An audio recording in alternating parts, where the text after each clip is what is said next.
Good afternoon, everyone. I'm Ana Diaz-Rua. I'm the Dean at the Dornsife School of Public Health, and I want to welcome everyone this afternoon to our 2020 Jonathan Mann Memorial Lecture.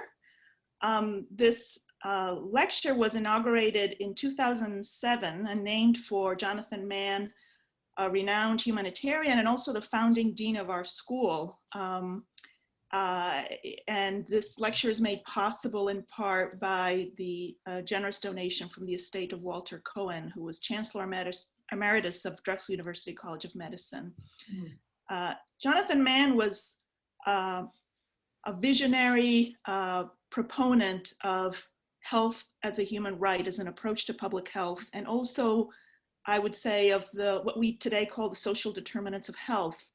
And he really launched this way of thinking about health as part of his work in the early stages of the AIDS epidemic. He was the first director of the Global Program on AIDS of WHO, and he created the WHO Global Commission on AIDS in 1988. And in his approach to AIDS, he adopted a health and human rights approach that was novel and quite transformative at the time, and that really engaged with those who were suffering from AIDS. After WHO, he joined the faculty at Harvard, where as a professor, where he was founding director of the Francois Xavier Bagnoud FXB Center for Health and Human Rights at Harvard University. And after that, Drexel was fortunate to have him join the university as the founding dean of the school. And although he was sadly dean only for a short time, he has had a very profound and lasting influence on our school and on the way that we think about the determinants of health and also the actions that we must take to achieve health equity and social justice. Justice Kirby, who knew Jonathan Mann from working with him, wrote that he was a fierce advocate for change in epidemiology and disease control. He understood the vital importance of a global response. He realized the significant role that the United Nations and its agencies could fulfill, and he appreciated the vital need for global solidarity abroad. He preached the critical importance of community engagement and participation at home. And on rereading this and thinking about today's lecture, it struck me how relevant these words are for today. And we are very fortunate today to have Jonathan Mann's daughter, Lydia Mann-Klein, joining us. Lydia herself is a public health person and has worked in various capacities in global public health. So we are delighted that she could join us. And today, it's my absolute pleasure to introduce our 2020 Jonathan Mann Memorial Lecture speaker, Mary Bassett. And as I'm sure you will see, it is, I think, especially fitting that Dr. Bassett is our Mann speaker for many reasons. She received her BA in History and Science from Harvard University and her MD from Columbia. And she was a medical resident at Harlem Hospital Center and then got public health training at the University of Washington, where she was a Robert Johnson Clinical Scholar. And I think during this time, Mary, I think it was during this time that you published a paper on neighborhoods and breast cancer. Yes.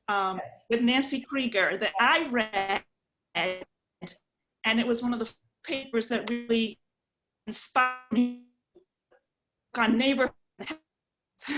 So I always remember reading that paper long before I had the opportunity to meet Mary. And shortly after, early in her career, Mary lived in Zimbabwe for almost 20 years, where she served on the medical faculty at the University of Zimbabwe, and she developed a range of AIDS prevention interventions, and then went on to serve as a director of health equity for the Rockefeller Foundation Southern Africa office, overseeing its Africa AIDS portfolio.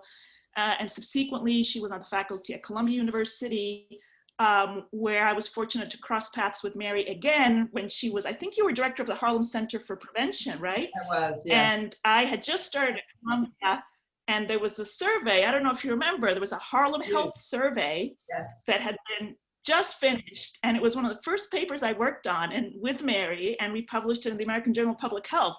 And I always remember that. And all the support I got from Mary when I was there at Columbia. So after that, Mary went on to do a lot of very important things. She was appointed Deputy Commissioner for Health Promotion and Disease Prevention at New York City Health Department in 2002, and she led a number of important initiatives related to pioneering tobacco control and food policy interventions, and also the launch of the district public health offices in several neighborhoods long harmed by racial, ethnic, and socioeconomic health inequities.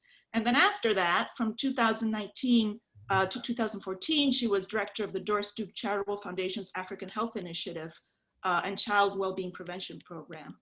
And then from 2014 to 2018, she was commissioner of the New York City Department of Health and Mental Hygiene. And I think it was really important and forward thinking that Mary really made racial justice a priority of her administration there, and worked to really address the structural racism at the root of the city's persistent gaps in health, particularly in communities of color in New York City. And currently, Mary is director of the François Xavier Bagnoud FXB Center for Health and Human Rights. Remember the one that I said that Jonathan Mann was the founding director of. And I'm delighted that we have partnered with Mary and the FXB Center to co-publish the Journal of Health and Human Rights that Joe Amon, our Director of Global Health, is involved in. And I understand also that Lydia Mann worked at the FXB Center at some point. So many, as you can see, many connections here. Mary has received many awards, which I won't list. All I will say is that Mary has been a true public health leader, and I think a brave voice that has repeatedly called out the importance of social justice and racism to health in very specific and concrete ways, and moving beyond research to real action. So not just what do we know about it, but what can we do about it? And so for all these reasons, I can't think of a better Jonathan Mann speaker than Mary, and I'm delighted that you could join us given all the talks I know you've been asked to give recently. So thank you so much. It's wonderful to have you. Thank you, Anna, and thanks for that really kind introduction. Before I get started, because I've been really, the title of my talk really reflects something that I've been sort of chewing over and thinking a lot about. I have to acknowledge you, Anna. One of the favorite things that I did as health commissioner was begin something that I call the Commissioner's Brown Bag series. And I wanted to turn the health department into a learning environment. It was open to everyone in the department. And you, Anna, came and gave us a talk, as did many people who did it, out of solidarity with the idea that health departments should learn from the academy. Of course, the work that you've done over the years has continued to influence my thinking as well. So I'm going to be talking about how our current COVID pandemic has made me reflect on the fact that epidemics show us up for what our society has structured as its risks. And this is really just to remind me to say something about Jonathan Mann, who, as Anna has described, was a truly visionary and totally charismatic leader. I first heard of him when I lived in Zimbabwe, when we started getting help from the World Health Organization in tackling the pandemic, and that was because of the global program on AIDS. It's hard to believe that it's been over 20 years since we lost him, and as you've heard, he was the founding director of the center that I now direct, and also as well as being the founding dean of your School of Public Health, a position that he took before his death. And I also have been thinking back on people. I never met Jonathan Mann, but I heard him speak. I have to say that we used to describe his talks as symphonies. he would sort of get a little bit over there and then bring it all together. But I also want to acknowledge someone who's was lost too young, and Jonathan Mann was in his 50s. It's really hard to imagine how catastrophic that must have been for all those around him. But David Saunders was my main mentor in Zimbabwe. He was at the University of Zimbabwe when I arrived, and he died about a year ago, also too young. He was 74. And he went on from University of Zimbabwe to found the University of the Western Cape School of Public Health, which a position that he held until he retired and continued to work there. So I'm talking about activities that really have turned out to sort of bookend my working life. I began as a young lecturer at the University of Zimbabwe when AIDS really struck. And of course, Southern Africa would turn out to have one of the worst pandemics in the world. And now we're in the midst of a global pandemic, likes of which we haven't seen in a century. And both of them raise the problem of inequality. And for me, it's sort of challenged me to think about the health and human rights framework and how it crosswalks with the social justice tradition. It's really the latter tradition that I come out of. And think about the right to health and also the concept of health for all, one of which frames the importance of rights, and the other, the importance of health status. And this, of course, will then bring me to something that I promised myself I'll talk about whenever I talk, and that's structural racism. And I'll end with making a case for advocacy as a core part of our responsibility as researchers and academics. So this is Zimbabwe, in case some of you don't know where it's located. It's a small country in Southern Africa. I moved there in 1985, and I'm old enough now that I can't help but throwing in some slides of what I looked like when I was younger. I lived there for nearly 20 years, and I came just as Zimbabwe had become independent in 1980. And I came just as one era of public health was sort of ending and another beginning. The era with a focus on disease eradication, on the importance of vaccines, and a very biomedical model had really given way to a commitment through the Alma-Ata Declaration of seeing health and the achievement of health as broadly a social product, and one for which the key responsibility would lie with governments. And this is an abstract from the Alma-Ata Declaration that's worth reading now. Just as Anna read some words from Jonathan Mann, this reads, "The existing gross inequality in the health status of people, particularly between developed and developing countries, as well as within countries, is politically, socially, and economically unacceptable, and is therefore of common concern to all countries." And this is a declaration to which the US government, as well as the former Soviet Union, was signatory in 1978. At a meeting that was held in what's now called Almaty in the former Soviet Union. And the core implementation program of the Alma-Ata Accord is listed here. And I bolded the first three because the first three weren't about what we in the United States think of as primary care at all. They were about the people's conditions of life.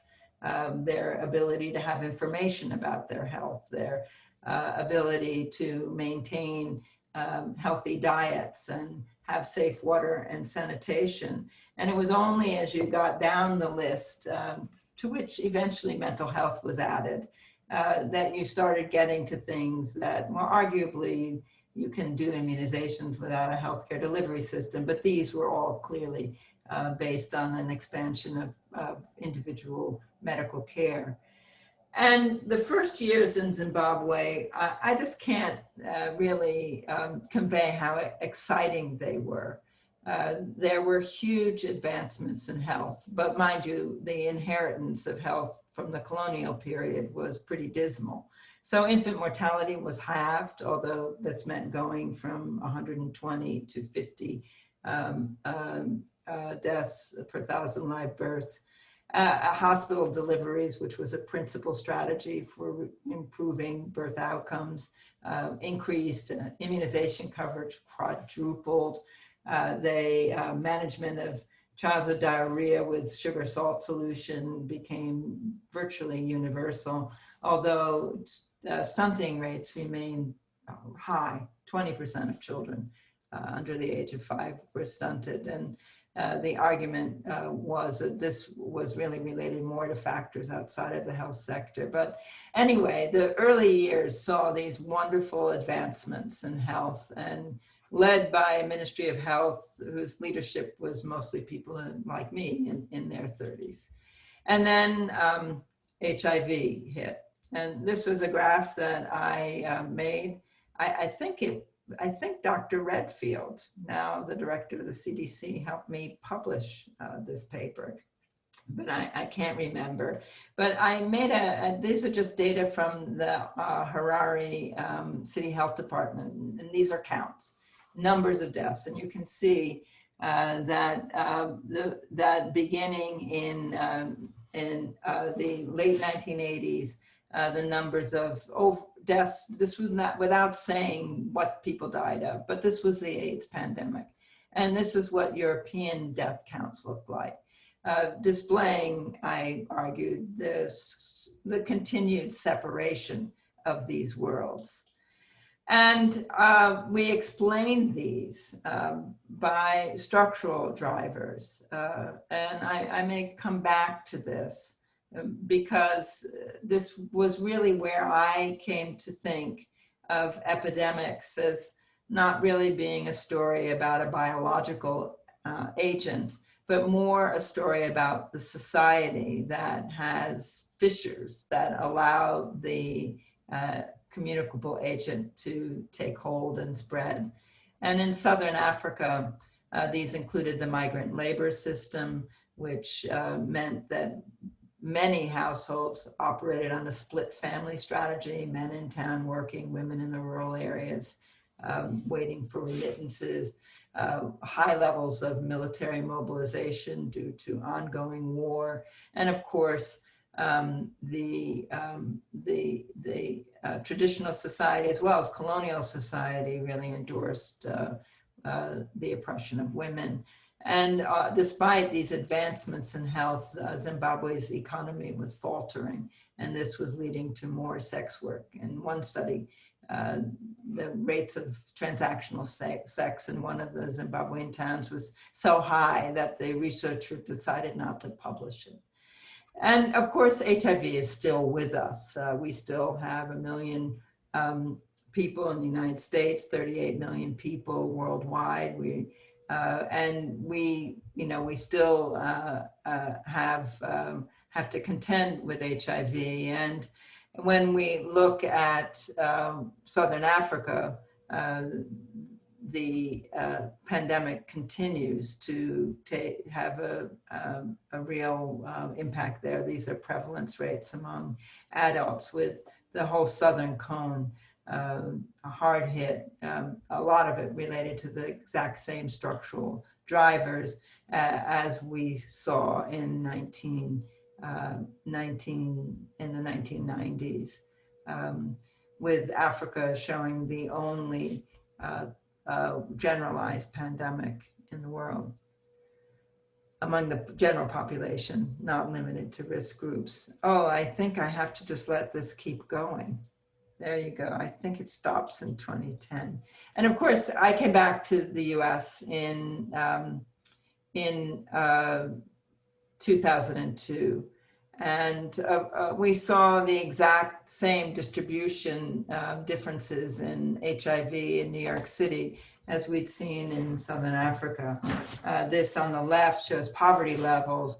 You don't need to look at this in any detail, but I think you can see, yes, this is Chelsea, a community that has many men who have sex with men that, have gathered and created community in Chelsea. But in general, the HIV map matches the poverty map in New York City, suggesting again that vulnerability is not only related to the putative agent, but to the society. And in New York City now, the AIDS pandemic is overwhelmingly disease of the Black and Latino population. So this was the first sign for me that AIDS, that epidemics tracks the fissures of our society, an argument made by many others, and that it reflects the patterns of marginalization and exclusion. And of course, we are seeing the exact same thing with COVID-19. I have a series of slides that really are intended to pay homage to the role of the print media in keeping this pandemic in the headlines and displaying data about the pandemic at a time when very confusing, misleading information was coming about the extent of the epidemic from different parts of government. The newspapers really ensured that we continue to view this as a headline event and not as something that was going to disappear. And this was the front page when we hit the 100,000. These are the names of individuals, which is always important to remember that these horrible numbers reflect individual people. By the time we hit the 200,000 mark, and of course we're now at 215,000, the Times was headlining it in a more muted fashion. This was the photograph that they used with a display of flags to show, I think each one was 10,000 deaths. And here we are. This was the graph that I showed you of HIV. And this is the graph early on early on in COVID's. Both of them are case rates. And I think you can agree that they look vaguely aligned, even though these totally different modes of transmission, totally different viruses. We are still seeing patterning of susceptibility that is, or to patterning of case rates that suggests that other factors than just individual susceptibility are driving this.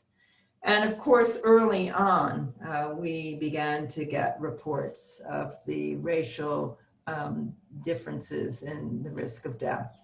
And again, this came principally from newspapers. The first report that I can recall was from Milwaukee in Wisconsin. They had only had 15 deaths statewide, 8 of them in Milwaukee. And all 8 of the deaths were among African Americans, although Milwaukee is only 38% African American. And then we started seeing similar things from other jurisdictions, from Chicago, from New Orleans, later from New York City, also some states. At the time, there were no national data to examine the racial disparities in COVID mortality. So we were relying on these data. But the data suggested that the gaps were accounting for a really vastly different mortality experience, with tens of thousands of deaths that would not have occurred if we didn't have higher rates among particularly Black and Latinos. So here we are, and it was the data that we had coming from cities that made us so anxious to get the national data. And of course, there was a national outcry demanding that race and ethnic data be released by the Centers for Disease Control. And these are data that came from February to May. We updated it and are publishing it, but unfortunately it's not yet. It's in press, but not yet published. So I'm going to show you the publicly available data. It didn't change much. It did change a little bit. And what it showed using age standardization is that that the rate of death among Blacks was 3.6 times higher, and all groups, non-white groups, had higher mortality than Blacks. But what I was interested in was age-specific mortality, because age adjustment is what you do when you're worried that the age structures of the populations are different, but it also can reflect different risk of death with age. And the only way to examine that carefully is by looking at age-specific mortality rates. So these data made it possible to do this. And you can survey, these are all as compared to whites. So if they were, if the rates were the same as whites, these numbers would all be ones. As you can see, there are no ones among them.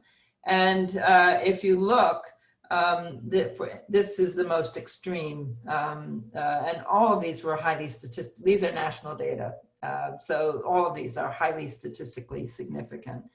And the risk of dying of COVID-19 for African American people who are between the age of 35 and 44 is 9 times higher than it is for whites.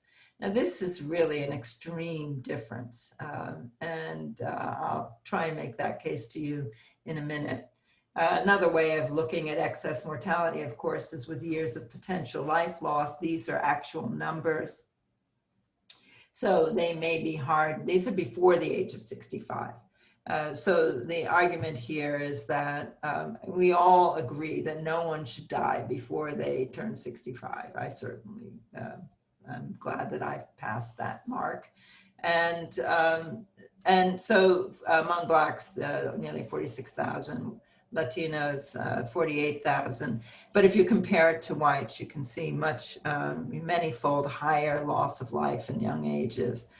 So this supports the conclusion that not only are Blacks, Latinos, and Indigenous people dying at higher rates, they're dying at younger ages. And to give you a context of how extreme these rate ratios of 5, 6, 7, 8, 9 are, these are some common rate ratios for premature death. The all-cause mortality is between 30 and 50% higher. For premature death, it's 50% higher among adults.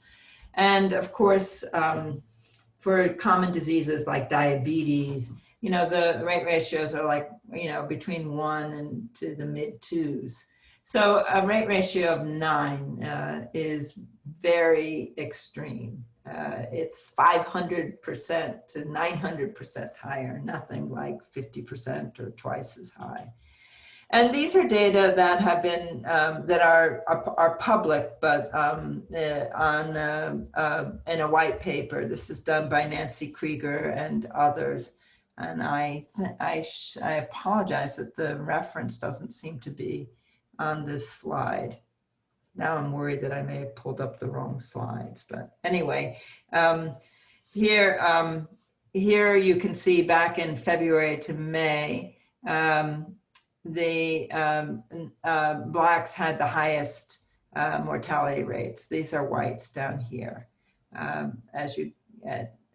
Across the life course, these race ethnic differences hold, but as you can see here, they're wider in younger age groups. And then by the time we get to August, it's Latinx populations that are now the highest. So that definitely deserves attention. I'm not sure what the explanations would be, but one of them would have to be the precarity of immigrant groups. And this is something that is published as a preprint that I did with our Health and Human Rights Fellow. I don't know whether you can make it out on the slide, but this was an effort to use area-based measures of poverty and look at the crosswalk between race, ethnicity, and poverty. So for all ages, you can see this is the neighborhood, the areas with the highest poverty rates, and all have a gradient, so that living in a lower poverty neighborhood is always better.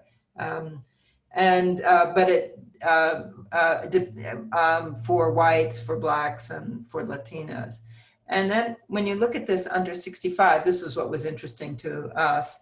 This is whites under 65 who live in poor neighborhoods, and this is blacks. So, and this is only in Cook County, Illinois, because they make these data available. It's possible to get attach census tract to individual death records. And in Cook County, Illinois, poor whites, of whom there are many fewer than poor blacks who live in poor neighborhoods, rather, have mortality rates that are about the same. So I'm going to shift now and start talking about the frameworks that we've used to understand these differences, and take a bit of time to discuss the Universal Declaration of Human Rights and the Constitution of the World Health Organization, both of which have enshrined health as something of importance that deserves defending among all nations. The Universal Declaration and the World Health Organization's Constitution were both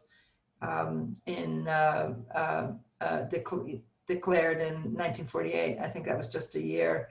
I think Jonathan Mann was just 1 year old. And this is Eleanor Roosevelt, who is widely attributed to not only to having soldiered through the Universal Declaration of Human Rights, which was no nations opposed it, and virtually all member states supported it. And the World Health Organization came first. That's why I put them first on the slide. This was December 10th. I can't remember the date of the Constitution of the World Health Organization. And it used the language of the highest attainable standard of health as one of the fundamental rights of every human being. It's enshrined on the wall of the building where the FXB Center is located. And in the Declaration of Human Rights, which Eleanor Roosevelt's also credited with, it states in Article 25, I think 26 is about education, health, Article 25, that everyone has the right to a standard of living adequate for health and well-being. Now, the World Health Organization, of course, went on to a more fulsome description of how important health is for all of us, ending with the proclamation that it was important to the attainment of peace and security, and that this was something that all people had, regardless of who they were. This was inherent in being human. And to me, that's one of the most beautiful things about the Universal Declaration of Human Rights, and which shared this same undertaking, that it was something that is inherent in being human. And so I think it's kind of worth going through, because although I think many people have heard of the Health and Human Rights Framework, it's not really present in the curricula of our schools, either in the medical schools, although the medical schools are doing a little bit better than, are doing worse than the schools of public health. The schools of public health are doing a little bit better than the medical schools. So only 14% of the nearly 80 schools that responded, and this was done some time ago, but I don't think that it will be much different. It was done a decade ago. So about a third offered something. And most of them argued that you know, they didn't have time in their curriculum because they were too busy teaching about enzymes or macrophages or something. And although the faculty had some interest, the students were much more interested than the faculty. And this next slide is about the same, but it gives the number. About half of schools of public health have some formal instruction on health and human rights, and the exact same problem, the problem of time. And I would argue to you that we really should think about this because now I get to give this one lecture to our School of Public Health students. And I just, I think it's important and probably worth it for all of us to read this document once a year. You can do it on December 10th. And as I've already said, a key part of it is this notion that you don't have to do anything to be entitled to health and human rights, that this is inherent, that it is part of the dignity of human beings, and that all of us have these rights regardless of who we are. And I'm not going to skip this and point out that the United States has a pretty weak track record on turning these declarations, which are not legally binding, but are important moral documents and widely acknowledged. I think everybody acknowledges the Universal Declaration of Human Rights, but to turn them into treaties that are self-executing and legally binding is something that the United States, these are the 9 major treaties. This is the one on ending racial discrimination. This is the part of turning the Universal Declaration for Human Rights into a treaty, and they split it in 2. It was a Cold War phenomenon, and this is cultural and civil and political rights, and it was promulgated, and it took a long time. Remember, the Declaration was in 1948. A lot of it related to Cold War politics. The U.S. Really defends as human rights, individual rights. The former socialist world viewed human rights as mainly social, economic, and cultural rights. So they split the 2. And the US managed to sign it in 77, the one on civil rights, ratify it under Carter in 92, but has never signed the Convention on Economic, Social, and Political Rights. This one's particularly shameful. This is the Convention on the Rights of the Child. The United States is the only nation in the world which has not signed this declaration. So here we are, and there are many more. There are a total of 18 total treaties, but these are the main ones. So Jonathan Mann really took HIV as an exemplar of how the human rights framework can help us to understand marginalization and exclusion. And he applied it to his work at the Global Program on AIDS and wrote it up in an inaugural issue of the journal that Anna mentioned that Dornsife and FXB now work jointly on. And this was really a seminal article in which he reviewed these 3 key ideas that health policies affect human rights. For example, I think all of us reacted with some alarm at the lockdown of Wuhan. So the idea that public health takes actions in defense of the public that deprives individuals of their rights. And then, of course, we all know that human rights most egregiously violated in the form of torture or genocide, obviously have important health effects. But I think the most important thing that he mentions in this article is the fact that health and human rights are really interdependent, that people who lack rights are likely to face risks in their health, and that people who are not healthy can't really fully live fully realized lives.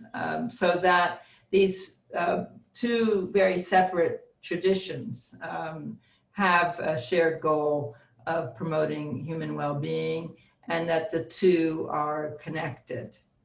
And, you know, I mentioned that I come out of a social justice tradition. So let me just, because I'm taking more time but I have some time, I think, point out that when the Declaration was signed off by the UN General Assembly, after a really very rapid, by UN standards, drafting period, a lot of it, a reaction in horror to the atrocities of the Second World War.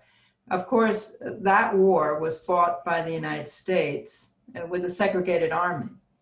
Most of Africa was still colonized.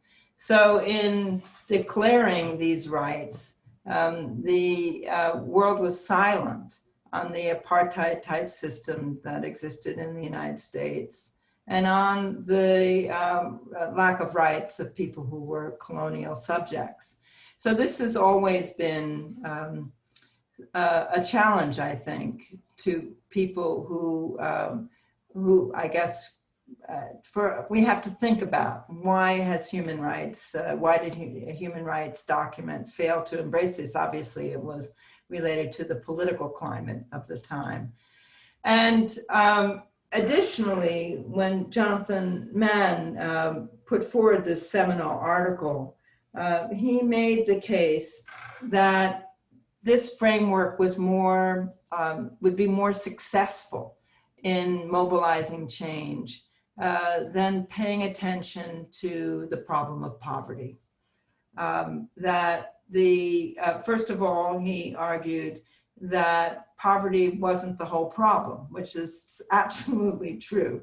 That poverty would not explain why married people live longer than single people, or why, when we take into account poverty, why racial and ethnic disadvantage persist and aren't completely explained by poverty. And similarly, you know, people who are obese or non-obese, I think now we probably would view these as related to poverty. But the most important argument that he made was that that by embracing a human rights framework, there was a higher chance of achieving change, that the poverty line of thought was almost a form of what some people have described as public health nihilism, that it would paralyze us because it was so far out of the lane of people who work in public health. Now, he wasn't able to witness what happened to income inequality in the United States. This is a graph from the Lancet, and it goes out, and it's still going out. I mean, in the United States, we have 3 individuals whose names we know, whose combined wealth is equal to that of half of the whole population. So this is what's happened to the top 1%. And if we had data on the top 0.1%, it would go even higher. So that's the experience of the United States with income inequality. The human rights framework says we worry about the bottom, not about the top. But I would argue to you that the two are related. That's the disparities framework, that the top and the bottom are related, the gap matters. And of course, at the same time, we saw healthcare costs. This is wealthy countries. And you can see around 1980, just as income inequality is really beginning to take off in the United States, with 1%, top 1% gaining a larger and larger share, the healthcare costs in the United States began to depart from the pack for wealthy countries and began to soar. The U.S. spends twice as much as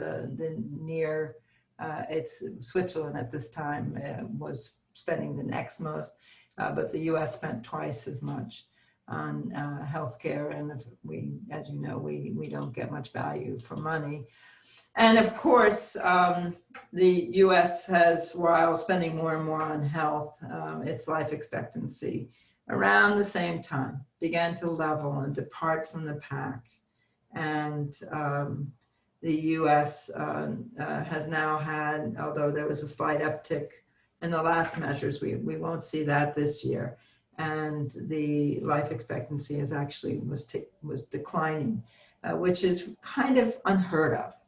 I think the UK is facing the same thing. The former Soviet Union saw a decline in life expectancy before it imploded. Southern Africa, all of Africa actually had a decline in life expectancy with the AIDS pandemic, but this is very unusual. And when I made this slide, and I was just saying it is dangerously weakened, and that is true. But of course, now the United States has departed from the World Health Organization and in a way departed from the notion of health as a human right. And additionally to this latest challenge by the US of the utility of the World Health Organization has been its utter underfunding for its global mandate. So like the disparities in HIV, the disparities in COVID are related to our society and are not natural. So now I'm going to tell you a little bit about structural racism. This is from a paper that I did with colleagues at the Health Department, and it was published, I think, in 2017. So it was reflected pretty intensive thinking, and there are other definitions of structural racism. But I think the most important element of structural racism is that it's not individual. It's not related to the behavior of individuals. It's related to the way institutions function. And importantly, it's historically grounded. It relies on multiple institutions, and it also affects our how our culture views issues regarding health. So I view structural racism really as the platform for the other forms of racism that we more frequently discuss. Although since this summer, I would say that structural racism has become much more widespread as a phrase, although I'm not sure that people always have much clarity about what they mean by it. So I think of it as a platform that supports internalized racism, which is the risk that people who are marginalized and excluded have of coming to incorporate the societal views of their capabilities. Interpersonal is what we usually think about. This relates to individual prejudice behaviors, whether they are based on explicit bias or implicit bias, and of course institutions, which relate to who's hired, who's admitted, all of which have been shown to have biases. And these I think of as antecedent to the many things that we could all identify as social determinants of health, all in our country, are filtered through the enduring embrace of white supremacy, leading to these inequities in health that we saw and still see with HIV, and that we continue to see evolving with COVID-19. Probably one of the best examples of this is redlining. This was a policy that was put in place after the Depression that enabled people to buy homes as part of the recovery from Depression. At the time, before the government got into the mortgage business, you had to have like half the purchase price in order to buy a home, and that went down to 10%. It's not that anymore since 2008, but for my generation, we first had to only save 10% of a purchase price to buy a place. And but they did this by deciding what, and that could be a map from Philadelphia. It was done in over 200 cities, I think 239. They drew these maps and they literally colored in red the neighborhoods that were considered bad risks. And this effectively reduced access to mortgages for these communities or made them vulnerable to predatory mortgage rates. They reinforced, because the government endorsed this walling off of African-American communities from access to loans. It supported the idea of special covenants that real estate developers or individual owners put into their deeds that were also racially exclusionary.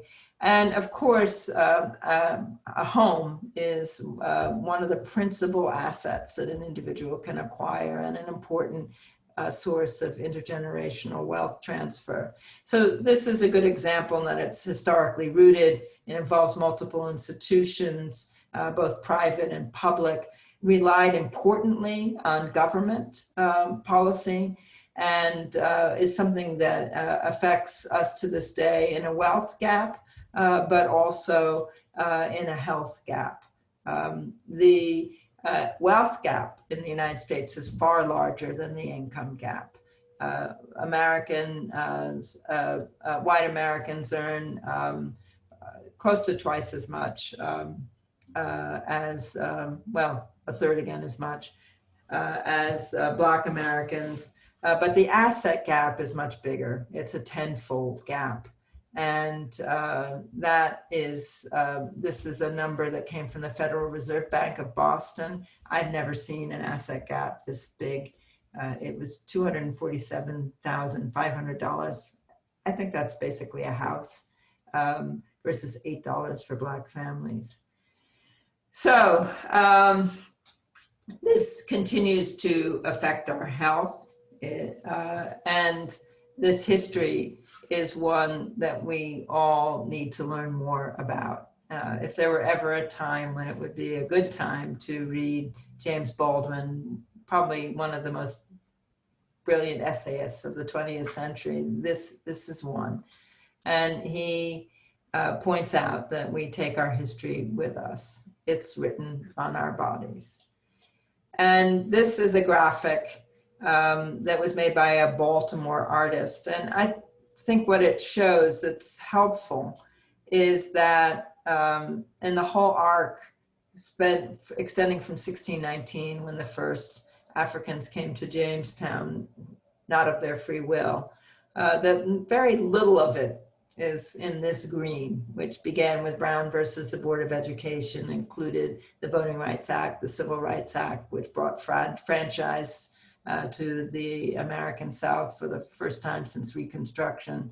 That this really has, been a relatively short time, and it's been mixed. This includes mass incarceration, police violence. Not all of the green has been good. And today we have these large racial gaps and ethnic gaps in the experience of COVID-19. So this brings me to my idea, which I've been thinking of now and reading about, and which I will raise for discussion. With Sandra Galea, we recently published a short piece in the New England Journal about the problem of the wealth gap.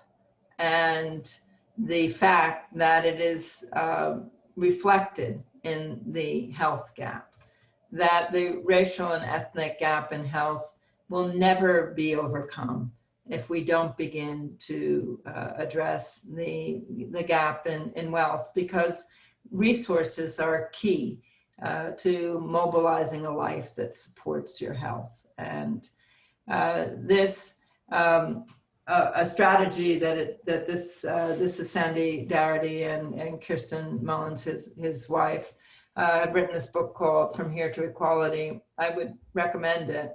They argue that this should be addressed with reparations. In other words, the 250 years of unpaid labor for enslaved Africans should be compensated, that they were released with nothing to freedom of nothing, and have faced numerous barriers to acquiring assets in the years that followed, one of which was redlining, another was Jim Crow. So we argue that that not only do we need to overcome this for reasons to do with righting past wrongs, we need to overcome it to save lives, and that we in health and medicine and public health should lend our voices to the fact that the wealth gap is paid for in human lives. I'm going to end with a quote from Martin Luther King, one of many quotes that I think we don't see enough of. He's, I have a dream is often quoted, and less often quoted were his concerns about the ways in which racial inequities tracked with economic inequities. And he pointed out in this statement that the provision of civil and political rights didn't cost money, but now the country was dealing with issues that cannot be solved without the nation spending billions of dollars and undergoing a radical redistribution of economic power. And he said that in 1967. The price tag that Sandy Darity and Kirsten Mullins put on reparations is in the trillions of dollars. So this, however, is something that I think should become part of our national conversation. I think that it's part of the right to have a life that supports your health, that you have to have the security and the wealth to achieve good health. So with that, I'll end. I think I took a full hour, and I'll thank you all for your time. Thank you very much, Mary. That was wonderful. We have time for questions and comments.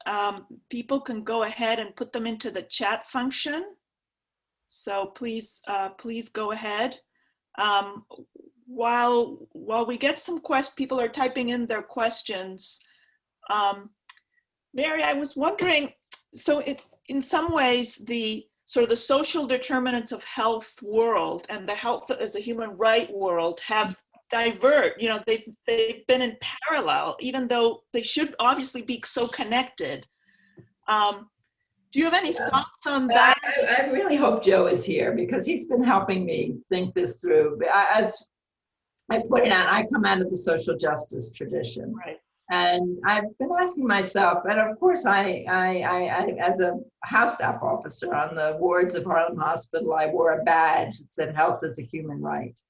And I believe that profoundly, that every person has the right to good health. But I think that for me, the human rights community needs to address ways in which it's remained silent, especially the US human rights community, on economic and social and cultural rights. And of course, as I pointed out, all of these this wonderful declaration, which has absolutely beautiful and soaring language, is important as a document and was signed, so it has real heft. Was in a period when the same woman who brought this declaration and soldiered it through the UN system in record time, I think they did this in 2 years, was threatening the NAACP, which wanted to bring a case about racial discrimination in the United States before the UN. As you may know, in the wake of the murder of George Floyd, the Human Rights Council did have, at the request of Burkina Faso and some other African nations, a hearing on police brutality in the United States. You know, that these are facts. And additionally, that there's been relative silence on the kind of policy decisions that led to that, what I view as dangerous rise in income inequality that we've seen in the last 40 years. The human rights community concerns itself not with that gap, but with the resources to people on the bottom. And so they didn't speak out against structural adjustment programs. They didn't speak out against market-driven policies, things that have animated my life. So I embrace the words, but I think that the fact that the US has this long tradition of not being willing to look at economic and social rights, refusing to sign any binding documents to that effect. One of the reasons they didn't want to sign I'm using they, I mean, I pay taxes and travel on a US passport, but the Convention on the Rights of the Child is to protect juvenile executions. I mean, and that's put in there on the International Covenant of Civil, Political, and Cultural Rights, is that the US reserves the right to execute juveniles. Terrible. I think it's terrible. I'm sure that many people active in human rights think it's terrible too. Well, we have a lot of questions coming in. Let me see. Well, here's one. I'll try to get through as many as I can.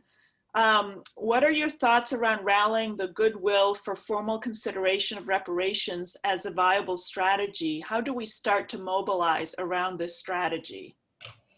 Well, I would argue that this is perhaps naive, but one thing that I've always noticed about health is that people really don't like to advocate for bad health. No one wants to argue that a Black baby should have twice the risk of dying in its first year of life as a white baby. So in many ways, I think health is a roof under which many can gather. It's not quite as loaded as, you know, jobs or education. So I think that we should work harder to make the case that addressing the Black-white wealth gap and making the case that it's historically rooted, that it's too big to ever be overcome, and is rooted in the fact that that Blacks, you know, slavery ended and Blacks were told that they were free, and that was it. There were no, you know, some schools got started, but the access to land and in the capacity for independent life was never facilitated after the end of Reconstruction. So I think that we should, you know, there should be more work that shows the connection between wealth and health. Most of our work is based on income, and it's because it's hard to get wealth data. So I think, you know, and then I think that the tide may be turning. I mean, I know that we had a moment around the death of George Floyd, but you heard people talking about reparations in the 2019 presidential debate. I mean, using the word, and this is something that has, for most of my working life, I've considered completely a non-starter. But I believe that the way things begin to change is that we enter into the conversation.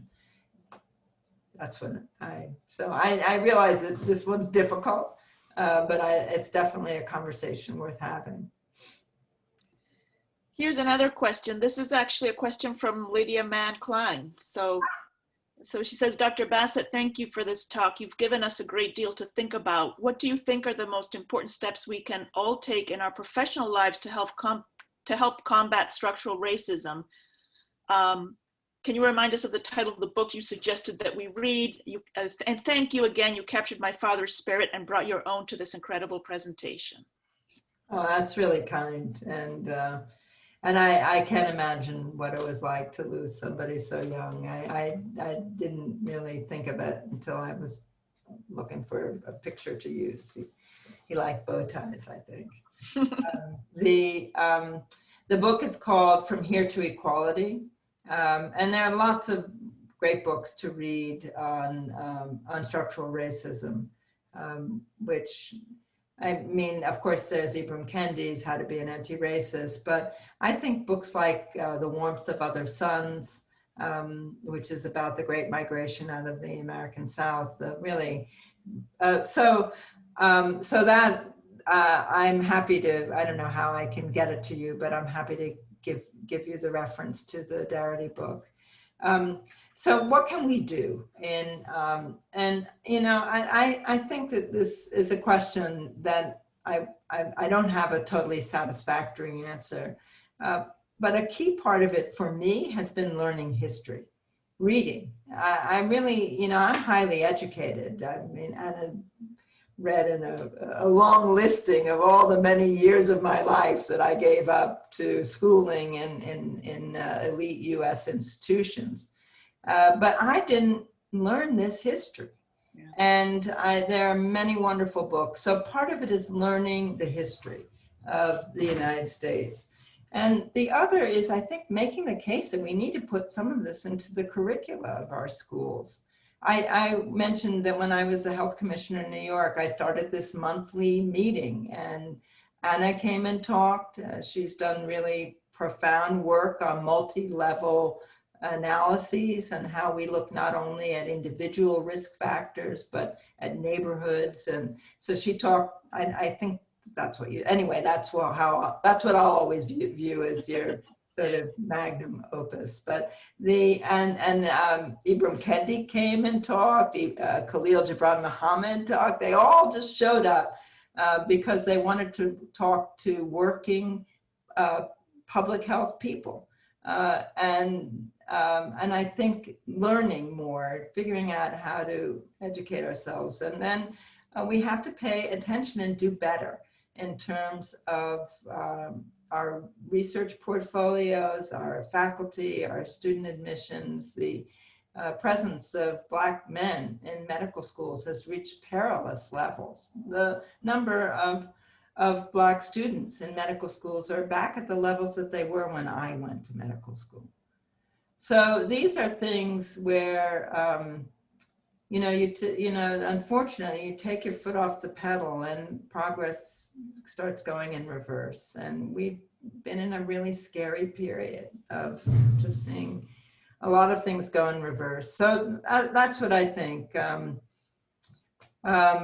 know, think about the curriculum and think about the composition of our schools and the students and the faculty. And think about how to engage in a learning process, one that we could do collaboratively to, or, you know, I'm in a book club, what can I tell you? Or just read on our own. I think we all need to learn more history. Yeah. I think that's my sister's name. I don't meet people with that name very often. I think, history is I think is so important. We often, I think, in public health, we sort of forget history and we're kind of history-less. That graphic that you showed about the years of slavery, all those years, and then the little bit of green, as you were saying, and even that. So I think that, you know, and the quote from James Baldwin that you showed also highlighted, you know, the power of the importance of history, and we don't pay enough attention to that. No, I mean, when I first got to Harvard, you know, I mean, I'd had this really heavy administrative job, and what did I do? I thought have I not ended my, You there. stopped sharing, but that's okay. Fine. Yeah. That's I realized that all the books that I was reading, now that I could read books, were on history, and the students invited me to a global health conference that they put called Decolonizing Global Health, and they were complaining to me, I don't know this, I don't know the global health program that well, but they were complaining that they were being taught global health and learned nothing about colonization. Yeah, which is like key, of course, to global health. I think so, yeah. I think so. So yeah, we all need to learn more history. Here's another easy question.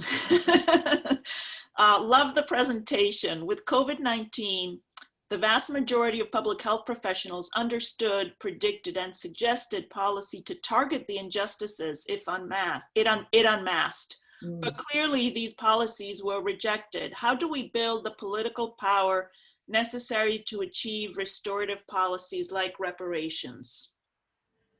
We know we need movements. I was meeting with a group of students before this lecture, and I was saying that all of us, it's certainly people who've been around as long as I have seen moments that become movements and moments that remain moments. So, we need movements to, and so I just advise people that, you know, it really can be on a vast array of subjects. If you're worried about the state of the planet, I mean, we're up to the Greek alphabet for hurricanes hitting the Gulf Coast. That means they've gone through all of the, whatever it's called. What is our alphabet called? Anyway, they finished with that. They're now up to Delta. And the fires on the West Coast. If you're worried about climate change, get active in that. If you're worried about voting rights, get active in that. And so, you know, I think that there are any number of opportunities for activism, but we just have to do it. I'm privileged to work with the Poor People's Campaign, which is led by Reverend Barber. And, you know, so I'm hoping that I can lend whatever kind of, I don't know, my, whatever analytic capacity I have, that I can help add to that. So, you know, that's, movements don't happen overnight. They've been seriously dismantled. The impact of mass incarceration has been extremely damaging. Yeah, that's it. That was the easy question. Yeah, that was the easy question. Yeah, that's why it was a joke. Not an easy question. Here's another one. We'll take 2 or 3 more and then we'll wrap up. You mentioned before that a focus on poverty can be difficult because some see correcting economic inequity as far outside the purview of public health. With our knowledge and understanding of this core issue in American society, what do you see as the role for ongoing work in public health and epidemiology in supporting progress? Well,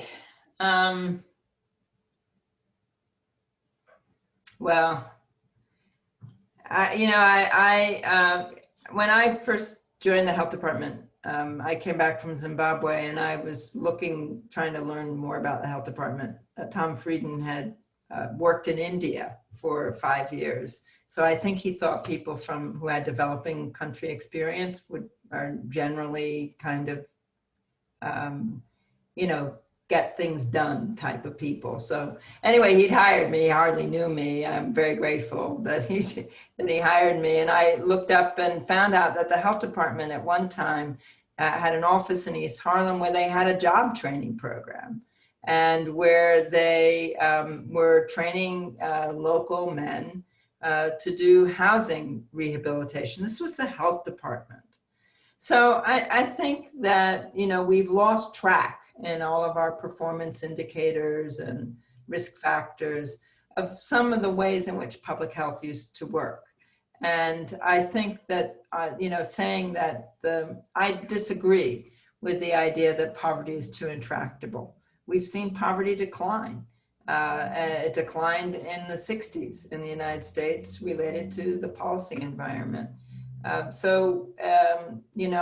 think we need to keep speaking out about the need for a living wage. We did an analysis at the New York City Health Department showing the number of lives that would be saved or deaths that would be averted if if New York City adopted a living wage. So you just add to the argument and try to bolster it because in my view, these are not, just sort of opinions. These are facts. That poverty is bad for your health. That's not a slogan. That is a fact, and so we can help bolster those facts. That's something that we should do. We definitely shouldn't consider it out of our lane. Definitely not.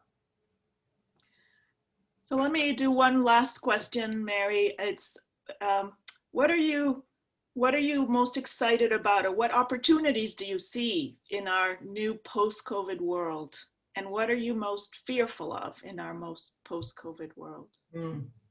Well, we're working with we've just entered into an agreement to work with the World Health Organization, and I think it's the Office of the High Commission on Human Rights, on this idea that as we look at Build It Back Better, I hope we get to embrace that slogan, that we keep equity, that equity should be at the center. And so, this is the hope is that this vulnerability should make us realize how reckless some of our decisions have been as a society, that the US has less than 5% of the world population and more than 20% of the deaths should fill us with anger and not just shame. And it's fixable. We can fix it. So that's what we hope, right? That this horrible tragedy, in many ways unnecessary, can be an opening to asking what kind of economy should we have that will better support and protect people's lives. Yes, we all have to push in that direction and take it. I think so.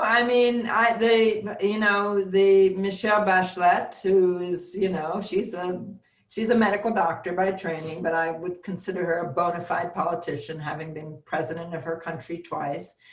Gave a talk at Harvard, and that's what she said. She said we need a new economic system. That's what she said. That's absolutely.